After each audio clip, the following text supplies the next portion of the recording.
নমস্কার দর্শক বন্ধুরা, আশা করছি তোমরা সবাই খুব ভালো আছো। আমি তোমাদের ভাস্বতী। তো আজকে একটা নতুন ব্লগে তোমাদের সবাইকে স্বাগত। 26 তারিখ রাত 9:30টার সময় হঠাৎ রমিত আমার ওখানে এসে উপস্থিত। আমি একদমই জানতাম না রমিত আমার এখানে আসতে চলেছে। রমিত আমাকে এভাবে সারপ্রাইজ দেবে আমি কখনোই ভাবিনি। তো যেহেতু আমি জানতাম না রমিত আমার এখানে আসছে বা আসতে পারে, যার জন্য আমি ওর জন্য কিছুই রান্না করিনি। আমার খাওয়া দাওয়া হয়ে গেছিলো। চলো এবার যাওয়া যাক 27 তারিখে। আমি তোমাদের ভাস্বতী, আশা করছি তোমরা সবাই খুব ভালো আছো। তো আজকে আমার অ্যানিভার্সারি, চলো দেখি আজকের দিনটা কেমন কাটে আমার। বিহারের ওয়েদার এরকম অবস্থা, চারিদিকে এরকম এত কুয়াশা। বিহারে গতকাল ছিল খুবই ঠান্ডা, এত ঠান্ডা আমি কি বলবো।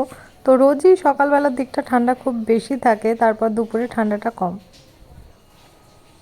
হ্যালো বন্ধুরা, গুড মর্নিং। তো দেখো এখন সূর্যর দেখাও পাওয়া যাচ্ছে না, এতটাই ঠান্ডা। আমি এখন যাচ্ছি একটু মন্দিরে, যেহেতু আজকে আমার বিবাহবার্ষিকী। তো আমার মনে হয় ঠাকুরের দেখা করাটা খুবই দরকার। তো আমি এখন যাচ্ছি একটা মন্দিরে, সামনেই মন্দিরটা। তো এইদিকে সূর্য দেখা যাচ্ছে কিনা আমি বুঝতে পারছি না, সূর্য কিন্তু খুব একটা দেখা পাওয়া যাচ্ছে না। ফাইলগুলো আমি গিফট হিসাবে পেয়েছি, একজন স্যার আমাকে অ্যানিভার্সারি গিফট দিয়েছে। দেখো ওখানে সূর্যদেব অল্প অল্প করে উঁকি মারছে। আর এই দিন আমি অন টাইম যে ভয়েস দিয়েছিলাম সেটাই রেখেছিলাম, কিন্তু মন্দিরে গান চলছিল বলে তাই আমি সেই ভয়েসটাকে মিউট করে দিয়েছিলাম। তারপর আমি চলে এসেছিলাম শিব মন্দিরে, তারপর ওখান থেকে গেছিলাম মা অন্নপূর্ণার মন্দিরে, হনুমানজির মন্দিরে, এরপর গেছিলাম আর সর্বশেষে আমি দুর্গা মন্দিরে গেছিলাম। তো এই দুর্গা মন্দিরের ভিডিও আমি আগেও করেছিলাম, যদি আমি ভিডিওটা খুব ভালো করে সে সময় করতে পারিনি। তো দেখো মা অন্নপূর্ণার এখানে এত সুন্দর লাগছিল বলার মতো না। আর এখানে সবাই চান করছিল, এত সকালবেলাও সবাই পুকুরে চান করছে। তো এখানে 4টে মন্দির একসঙ্গে রয়েছে আর বহু মানুষ এখানে আসে। তো সেদিন আমি খুব সকালেই চলে গেছিলাম। তুলসী দয়ালি রাম সেবক মহাবীর,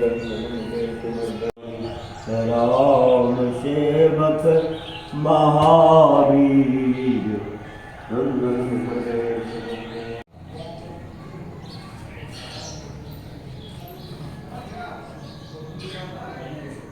এখন বাজে সকাল 7:30 আর এখন খাওয়া দাওয়া করে আবার বেরোবো, যেতে হবে কাজে।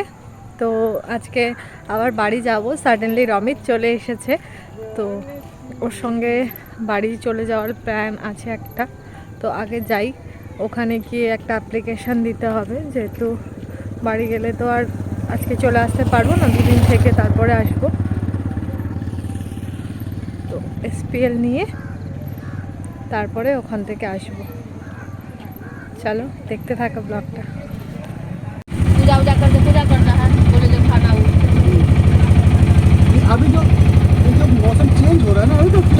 তো সেদিন রমিত আমার সঙ্গে চলে এসেছিলো, তারপর আমরা ওখানে অ্যাপ্লিকেশান দিয়ে চলে গেছিলাম মন্দিরে।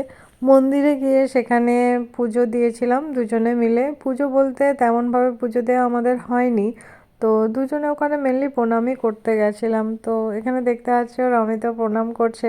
তো রমিত ভাবছিল আমি হয়তো এখানে ওর ফটো তুলবো এরপরে, কিন্তু আমি এখানে ভিডিও করছিলাম। ভিডিও হচ্ছে গো। হ্যাঁ, রাজা স্যার ওনার বাইকে করে আমাদেরকে পৌঁছে দিয়েছিল আর বাসে করে আমরা রওনা দিয়েছিলাম বাড়ির উদ্দেশ্যে। চলে এলাম ইসলামপুরে, আর আসার পথে আমার যে ওড়নাটা ছিল শালের মতো সেটা হারিয়ে ফেললাম। এবার দেখা যাক অনেক কি বলে। এই মতো আমরা মধুবনী থেকে রওনা দিয়েছিলাম প্রায় 9:30 পৌনে 10টা হবে, আর এখানে পৌঁছলাম 4:30টার দিকে, মানে এতটা টাইম লাগলো এখানে পৌঁছতে। তো বাসস্ট্যান্ড থেকে সোজা আমরা চলে এসেছিলাম একটা জুয়েলারির দোকানে। এখানে রমিত আমার জন্য একটা জিনিস বানাতে দিয়েছিল, সেটাই নিতে আমরা কিন্তু এখানে চলে এসেছিলাম। হায়রে আমার পোড়া কপাল, যেই জিনিসটা বানাতে দিয়েছিলাম তিনি সেটা বানাননি। কারণ হচ্ছে আমি পরে ওনাকে কনফার্ম করিনি ইন দ্য সেন্স আমি ভেবেছিলাম যে হয়তো ওই টাইমটা আমার আসা হবে না। মানে আজকে আমার হয়তো এখানে আসা হবে না। তো যখন চলে এসেছি, যখন গেলাম ওনার এখানে রমিত আমার জন্য একটা সোনার জিনিস বানাতে দিয়েছিল অ্যানিভার্সারি উপলক্ষে, কিন্তু জিনিসটা রেডি হয়নি। তো এই হলো আমার শ্বশুরবাড়ির ঘর, যেহেতু আমার শ্বশুরবাড়িতে থাকাই হয় না, তো এই টিভিটা 2 বছর হয়ে গেল এইভাবেই প্যাকিং হয়ে পড়ে আছে।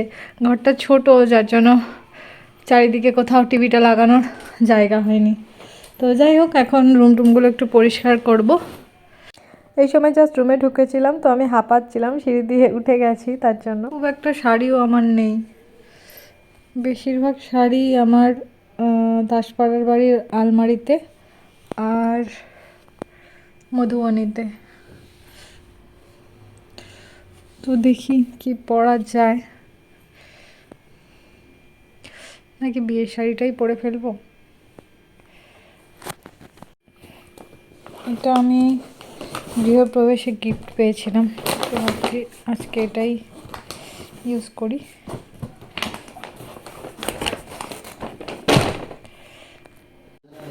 রমিত এখানে কোথার থেকে যেন ওই সাজায় যাদের ডেকোরেশন করে তাদেরকে ধরে এনেছিল।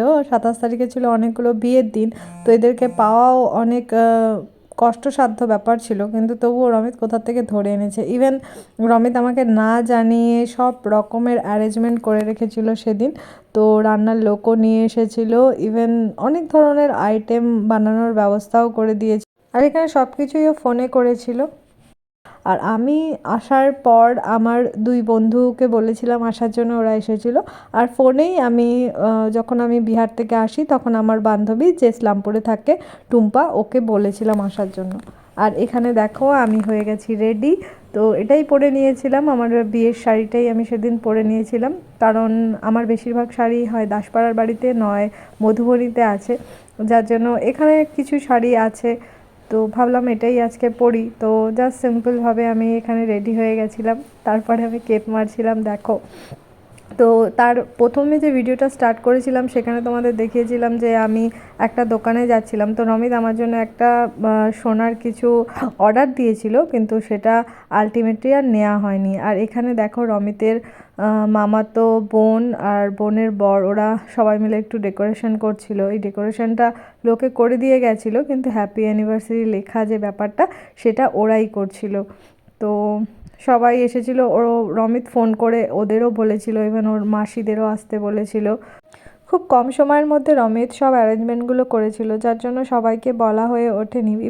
তবে ওখান থেকে পৌঁছোতে আমাদের যেরকম অনেক লেট হয়ে গেছিলো, ইভেন 5টারও পরে আর বাড়ি ঢুকেছিলাম, তো তার জন্য সব কিছুই লেট হয়ে গেছিলো, রান্নাও লেটে স্টার্ট হয়েছিল। আর এই হলো কেকটা ভীষণ টেস্টি ছিল। তো আমার 2 বন্ধু যাদেরকে আমি লাস্ট মোমেন্টে বলেছিলাম আসার জন্য, ওরা জানতো না আমার অ্যানিভার্সারি, তবুও আমি বলেছিলাম আমি যেহেতু থাকি না তোরা আয়, তোদের বলাই হয় না খাওয়ার কথা, তোরা আসিস, তো ওরাও এসেছিলো।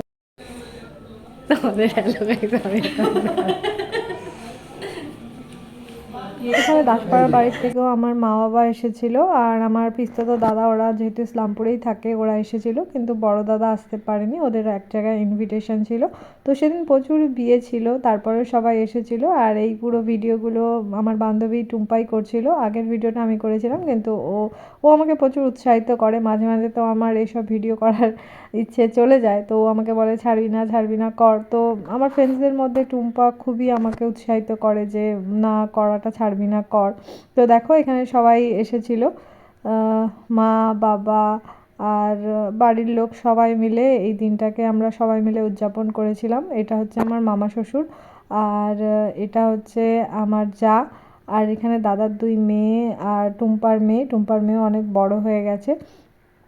তো আমাদের কি করতে হয় আমি বুঝতে পারছিলাম না, টুম্পাকে জিজ্ঞেস করছিলাম যে কি করতে হয়, যেহেতু প্রথম অ্যানিভার্সারি আমার হয়নি, তো আমি জানতাম না কি করতে হয়। প্রথম অ্যানিভার্সারির সময় আমার হাজব্যান্ডের থিসিস সাবমিশন ছিল, তো ও খুব ব্যস্ত ছিল, ও সেদিন বাড়িতেই এসেছিল 12টা 12:30টার সময়।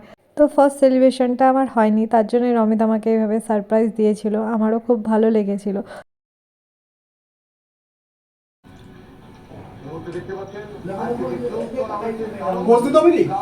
হ্যাঁ হ্যাঁ আচ্ছা, আমি শুধু ভিডিও করছি, অরিন্দম তুলে নিচ্ছি।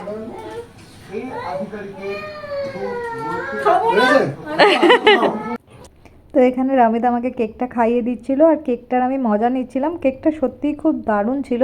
তো আমরা ইসলামপুরে একজনের কাছ থেকে কেকটা নিয়েছিলাম, যেটা টুম্পাই আমাদের রেকমেন্ড করেছিল। তো এরপর ওর কাছেই আমরা জিজ্ঞেস করে নিচ্ছিলাম কি করতে হবে না করতে হবে।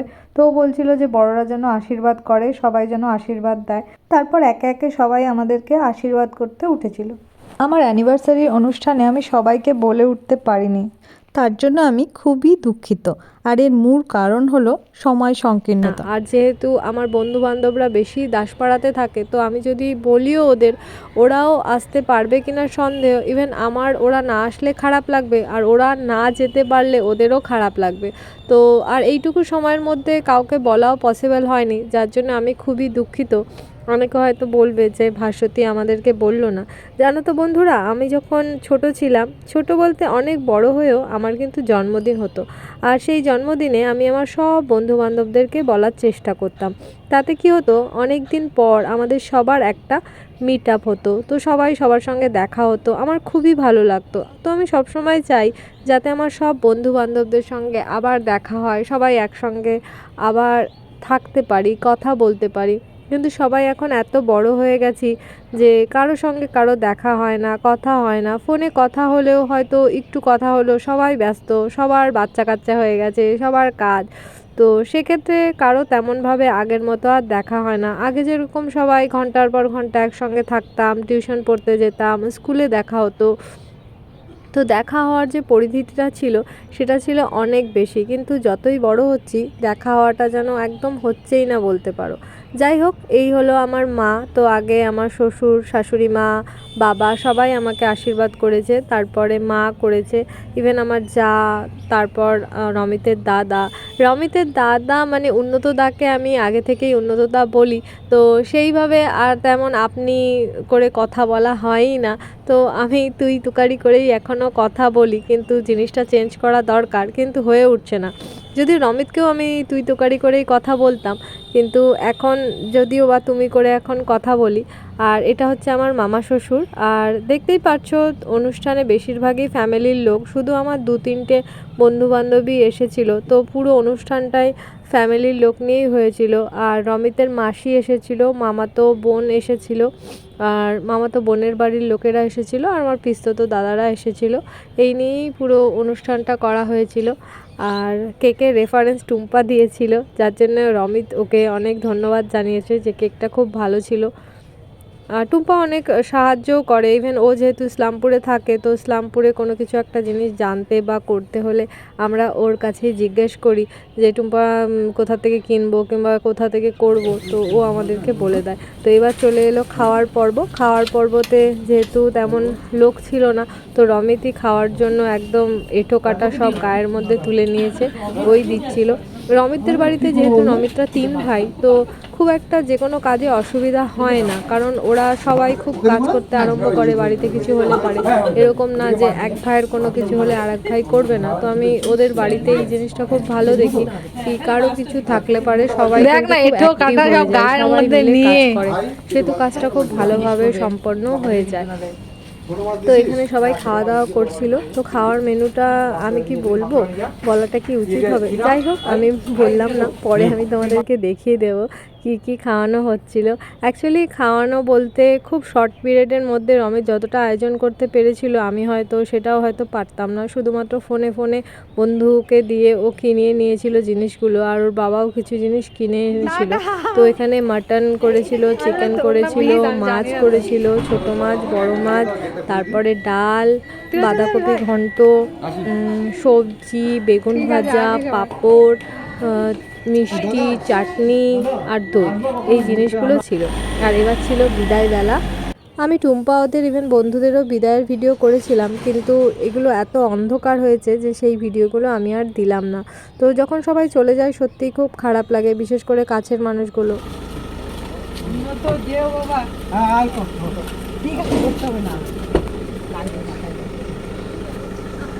মা সাবধানে বাড়ি পৌঁছে ফোন করো। খাওয়া দাওয়া করে চলে গেছে, আমিও খুব টায়ার্ড, আমিও এখনো কিছু খাইনি। তো আমিও এখন ড্রেস চেঞ্জ করে খাবো। চলো দেখা হচ্ছে। তারপরে এখানে বাড়ির লোকরা আমরা একে একে সবাই খেতে বসে গেছিলাম। তো সবাই দেখো একসঙ্গেই খেতে বসেছি। যাই হোক, এই ভিডিওটা তাহলে এখানেই শেষ করছি। তোমরা সবাই ভালো থেকো, সুস্থ থেকো, টাটা।